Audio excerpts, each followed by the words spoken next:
Hello everyone, welcome back. I'm sorry I haven't posted anything for the last 3 days. I've been involved in a number of things. Let me start this video by thanking the Jewish people.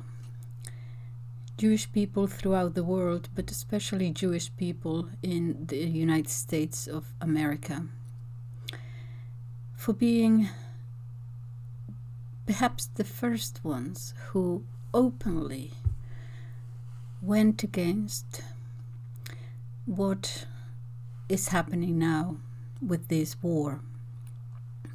I will be careful with the wording, as you are aware of the reasons why. You see, most of us, when this last war started, as I said many times, did not know the difference between the Jewish religion and Zionism. I won't say it was the great majority of us, but I certainly didn't know. I suppose that there are a lot of people who, like me, did not quite know the difference. And so when this started on the 8th of November, we're conflicted. We certainly didn't want to go against the Jewish people. We certainly didn't want to go against the Jewish religion in any way, shape, or form. But then the state of Israel was doing this, doing these actions against the people of Gaza, and we didn't know how to react. We sensed it was wrong, the way they were doing it indiscriminately, but we didn't know the difference. And so it was those first Jewish voices in the United States and then in Europe and throughout the world. Those first voices, the Jewish voice for peace of young people in the United States, who very, very quickly had a sitting in Congress and then many other, manifestations. And so many Jewish scholars, Jewish people, Jewish rabbis. There was about 3 weeks ago, I saw in a video, I don't know whether it happened about 3 weeks ago, but 15,000 rabbis, Orthodox and non-Orthodox and religious, who were telling us very plainly and openly that Zionism and Judaism was not the same thing. In fact, many of them say that it is contrary to Judaism, that Zionism goes against their religion. And then I finally realized that these were two opposite interpretations. I say thank you to those Jewish people who spoke out, because thanks to them we could read more and learn more and realize what was going on. Had they not done that, perhaps the rest of us would not have had the courage to speak out, because we thought that saying something, not fully going along with what the state of Israel was doing, that somehow was against Judaism, and we were conflicted. But thanks to these voices, now we see the difference, and we feel ourselves more free to speak out. So thank you to those courageous Jewish people, Jewish voices. The second thing is that it cannot be easy for them. I hope we all realize that. It cannot be easy for them to see that something that was supposed to be something ended up being something else, and to go against it openly cannot be easy. Also, because unless people are well informed about these differences, I am worried that somehow these might end up encouraging in some sort of way anti-Semitism, what goes generally as anti-Semitism against the Jewish people, and that it might deteriorate into that, and that is something that we have to avoid. So it has to become very clear, as the Jewish rabbis and many other Jewish voices tell us, that this is not the same thing. I can understand that also, that for many Jews, this is they tend to defend the state of Israel, because I can see how difficult it might be to be for the state of Israel and then coming to the conclusion to say, you're going too far. So there is I can understand how difficult, if you are Jewish, that might be. From my own personal point of view stand. So I want to thank these Jewish voices for making it possible for us to see things more clearly. I have been listening to an American voice. He was born in America, but he has since converted to Islam. His name is he has a podcast called Middle Nation, and his name is Shahid Bolson, and I follow him. He is. I agree with most of the things that he says, but I want to disagree in certain aspects of what he says, because he tends to put the whole West together, and there are dissonant voices in the West about what is happening. He says, for example, in his latest video, I will put it down below so that you can see. I agree with most of the things that he says, but there are some things that I want to disagree with, and because I think that a lot of people might have the same impression, and I just want to express my opinion here.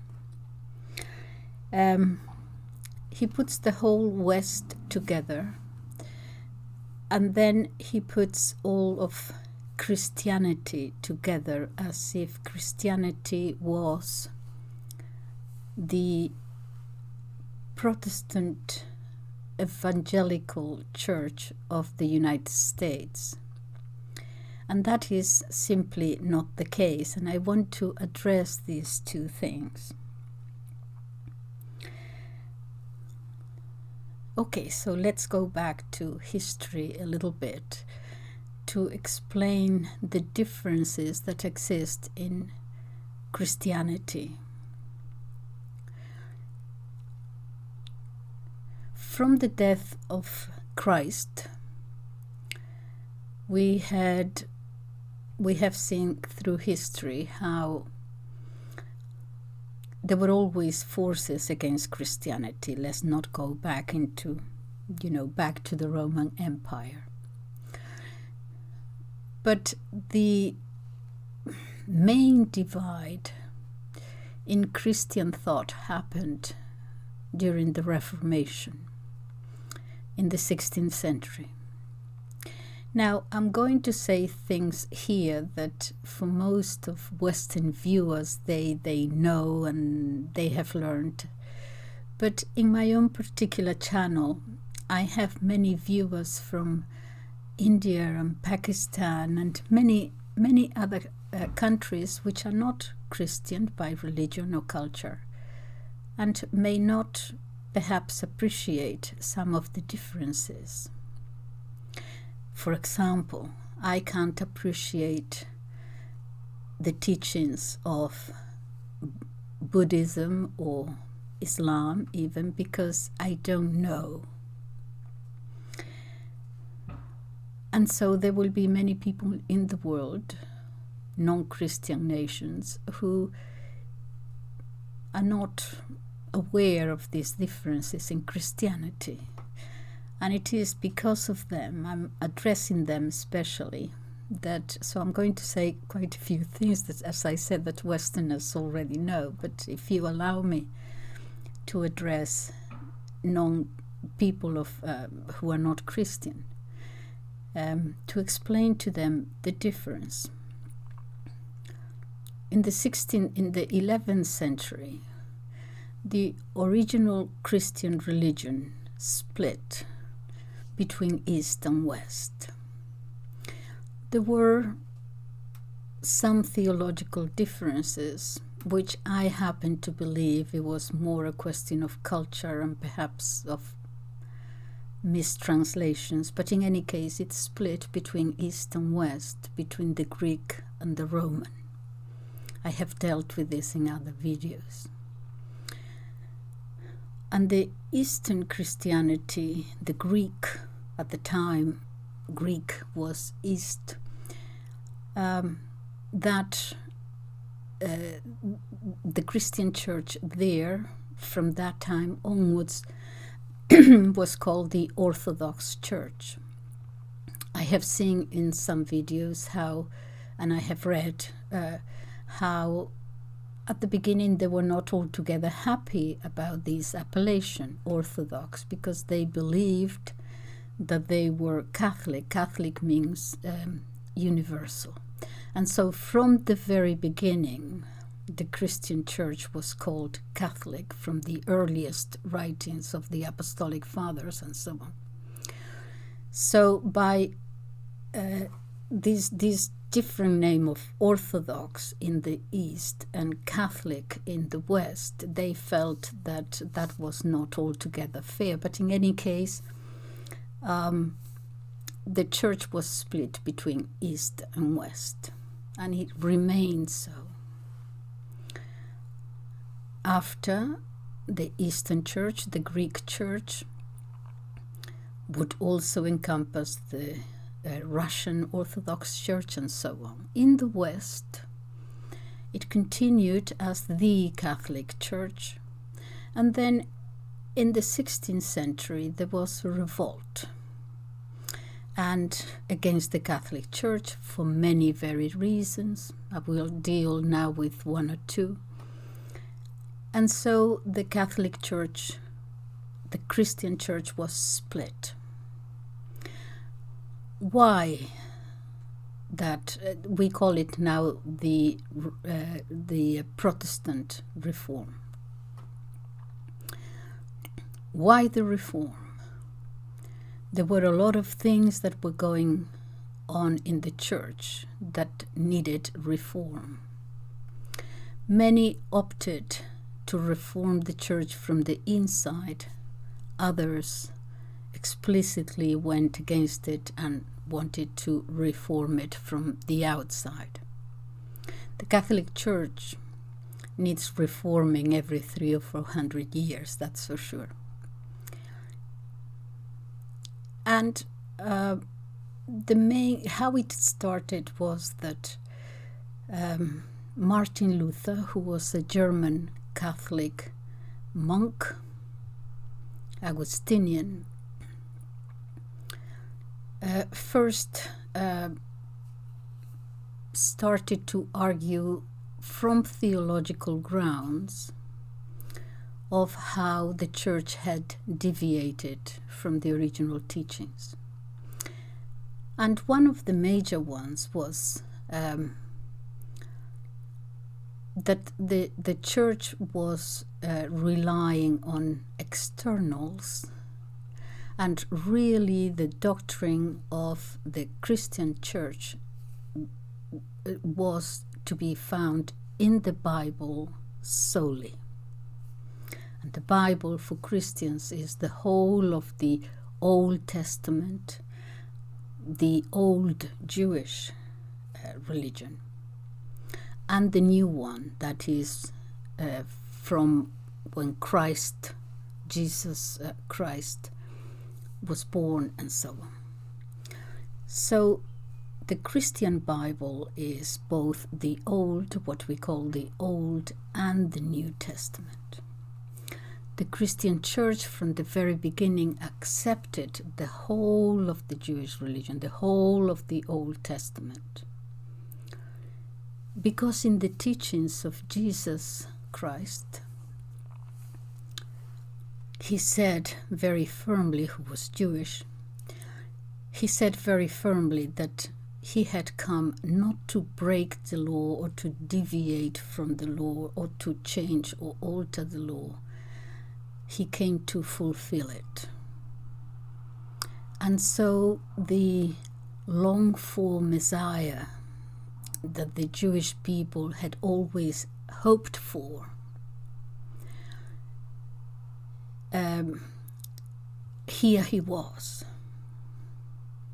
Now, most of the Jewish people, of course, did not believe him and treated him as blaspheming against the religion, against the law.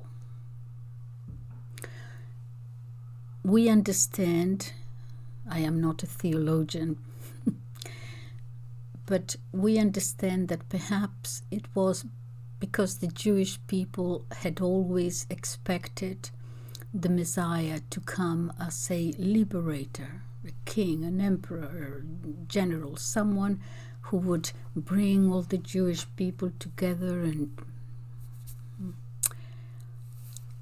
And Jesus said that no, that his kingdom was not of this world. In other words, the Messiah was born as the humblest of the humble, and that his reign was spiritual. It was for the whole of mankind.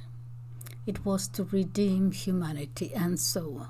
Okay, so although most Jewish people did not accept him as the Messiah, there were a few who did and understood that the Messiah, the concept of the Messiah, was a different one. And so they transferred that religion to the Gentiles, the non-Jewish people. And that is how Christianity was born, in believing that Jesus was the Christ, the Messiah that had come. So that is a main difference, yes. But the Christian religion accepted the whole of the Old Testament because of that, because he had come to fulfill it, not to change it. To put it in a very simple way, if one can speak simply about these deep theological stance, it was as if he had said, I don't want you to come to me because you fear me. I don't want you to fulfill my commandments because of my majesty and my omnipotence, as if God had said that. I don't want you to come to me because you fear me. I want you to come to me because you love me voluntarily. And so his teachings were always about love and humility and so on. If any of you who have never read the teachings of Christ, read it in the Old Testament. Read the Sermon on the Mount, blessed be the humble and the peacemakers and so on. I don't know, always based on justice and love and peace. I don't know of many other religions who could actually say this is wrong. I don't know of many other religions who could say Jesus' teachings are wrong, are bad. I can't see it, because they go to the human soul and to that sense of justice. And even if you're not a Christian and you are from a completely different religion, if you read his teachings, at least say he was a good teacher. That minimum, I think everyone would accept. But to go back to this Protestant Reformation,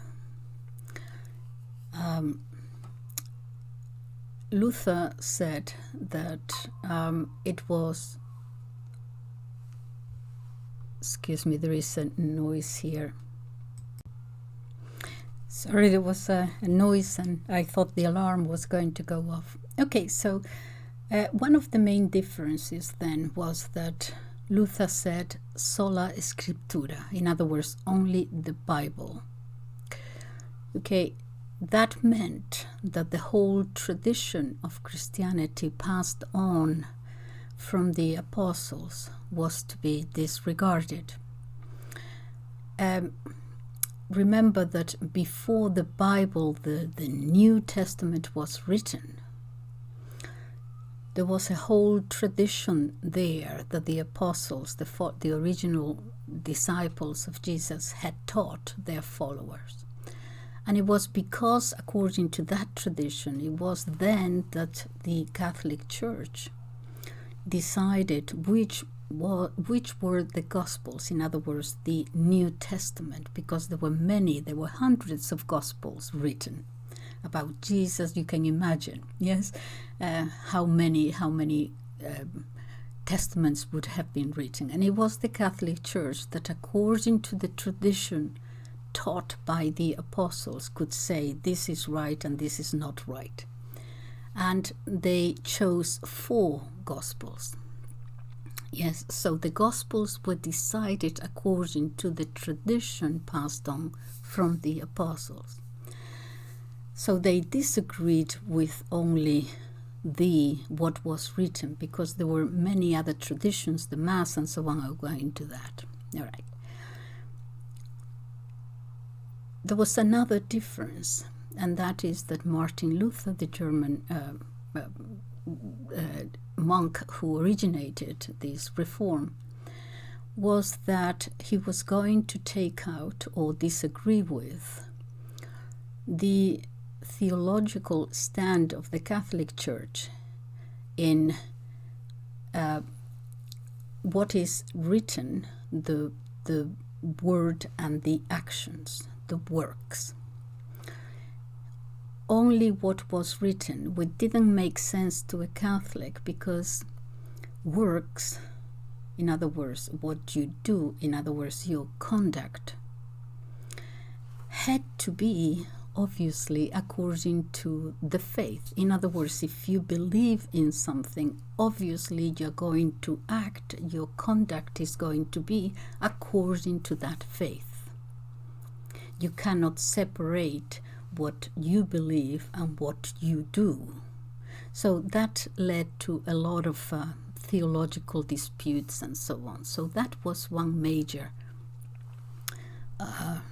division.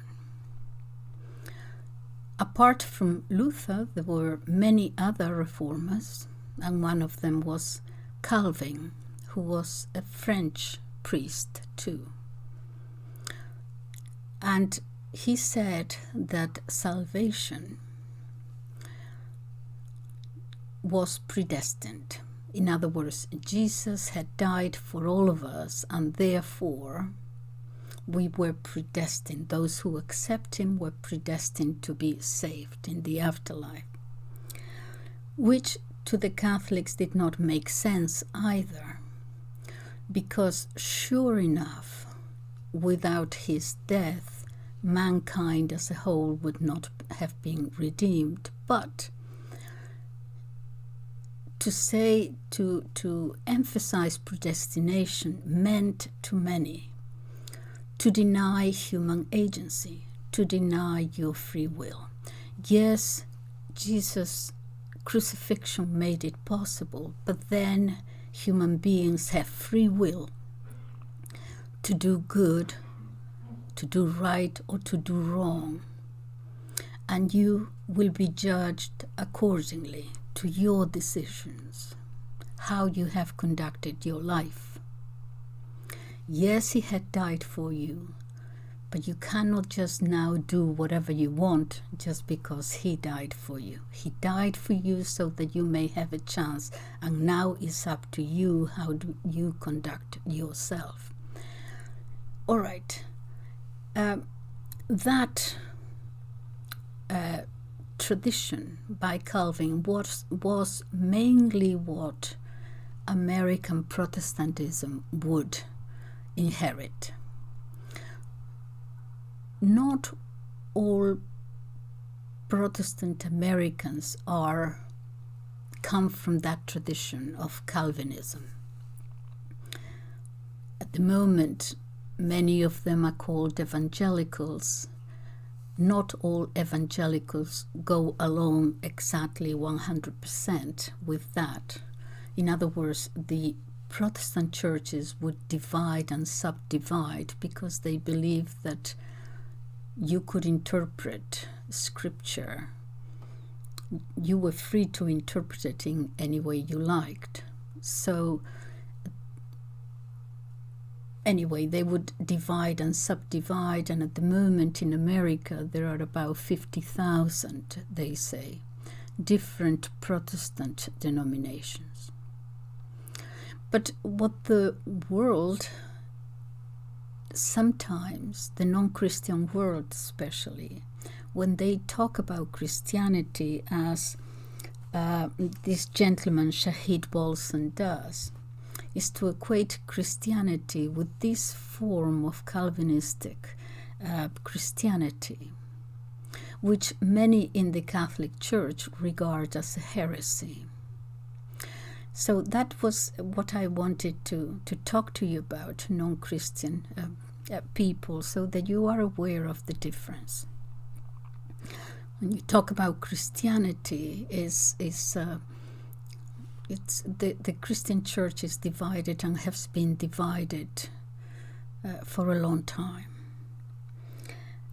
Another point that Mr. Bolson continuously refers to, and as I said, I actually admire quite a lot of things that he says. He's very intelligent and he's very articulate. But one of the things that he doesn't make clear, I'm sure that he knows the difference, but of course there is only so much that you can say in a YouTube video. But he tends to lump together the West. And by the West, he means the hegemon, the United States, or not even the United States, perhaps the one world governance elite. And this he calls the West. And I'm sure he's aware that the Western countries are becoming aware too of what is happening politically and economically, and that not many of us agree with it. In other words, what we have seen is that in this one world hegemon, this one world dominant power, one of the things that we see happening is the destruction of the nation state for a one world government, unaccountable, unelected. And so many people also are becoming aware of it and trying to bring this nation state, the idea of the nation state, back, because it is being destroyed. And the way that it is being destroyed, I have videos on this, is first of all by the divide and rule. This is as old as Genghis Khan.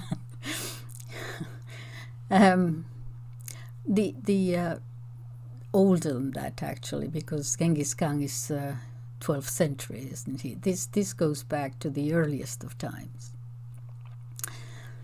And the way to divide and rule Western societies is from the inside.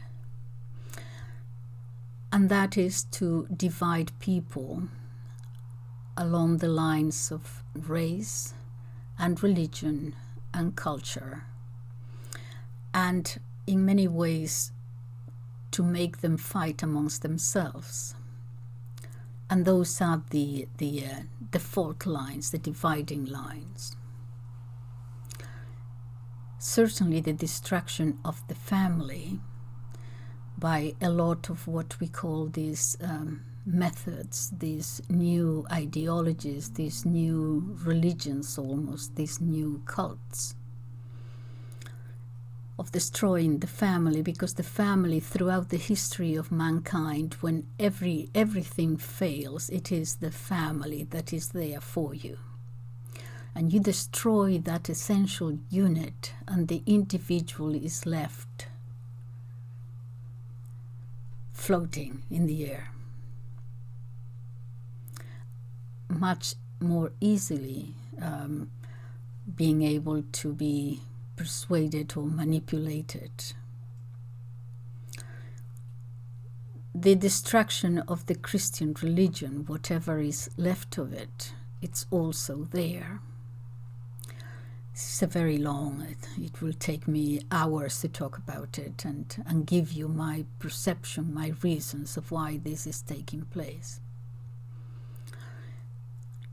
And the way to destroy the inner cohesion of Western societies is by what these new policies, these new ideas, they normally go by woke or wokeism, using, as I said, race and religion and all these things, okay, gender, to destroy it.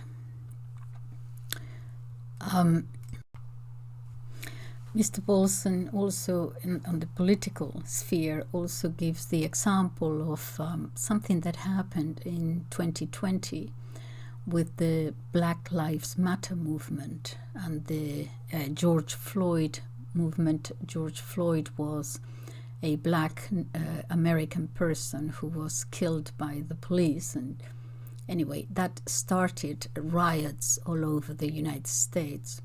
And he gives that as an example of how young people in America are rebelling and rising against colonialism and so on.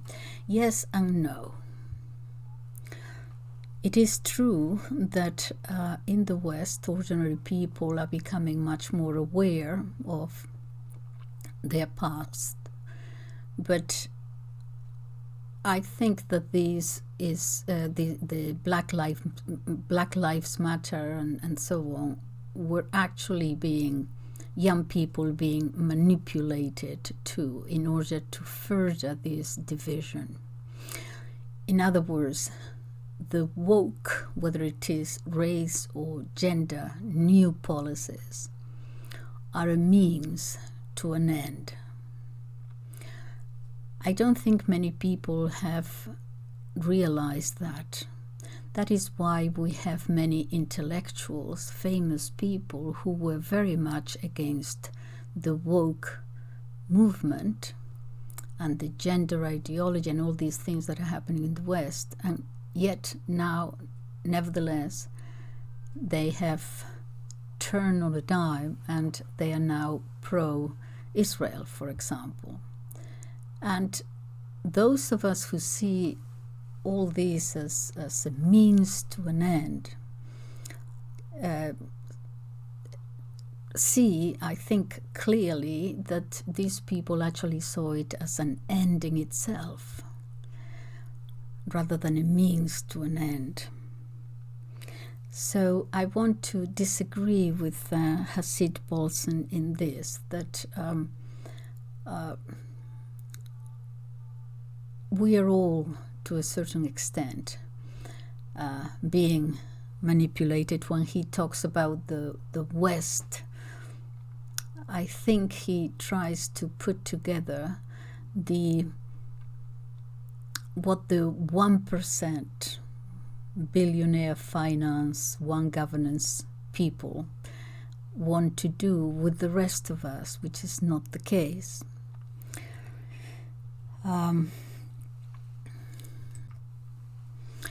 Now about the war itself, and going back to the very beginning, to Zionism.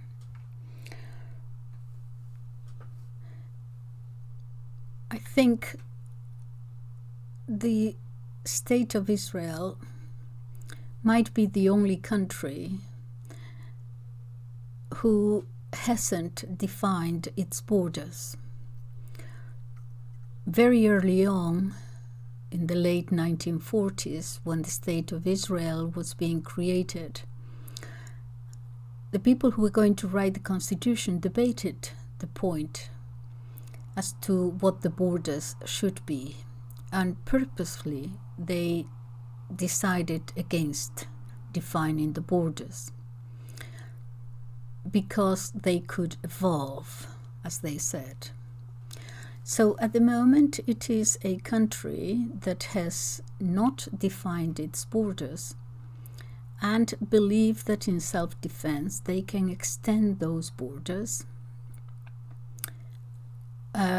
wherever and by whatever means, it seems, and in however way they decide.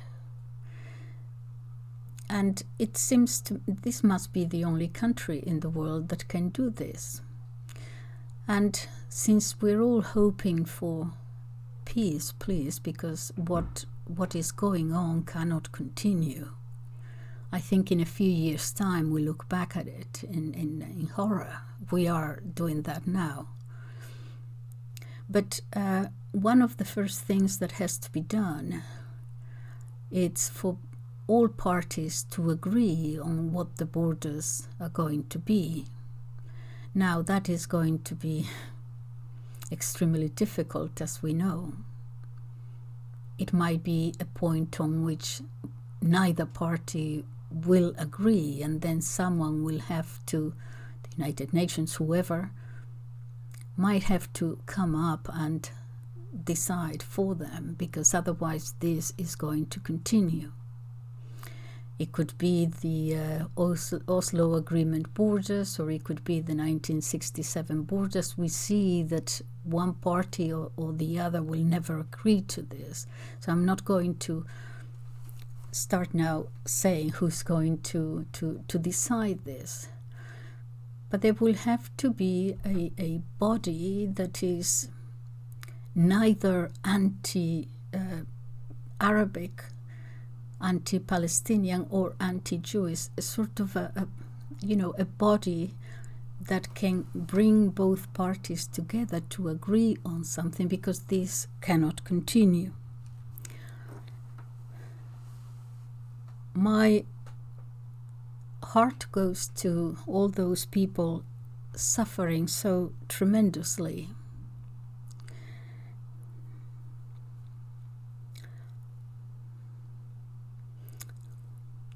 It is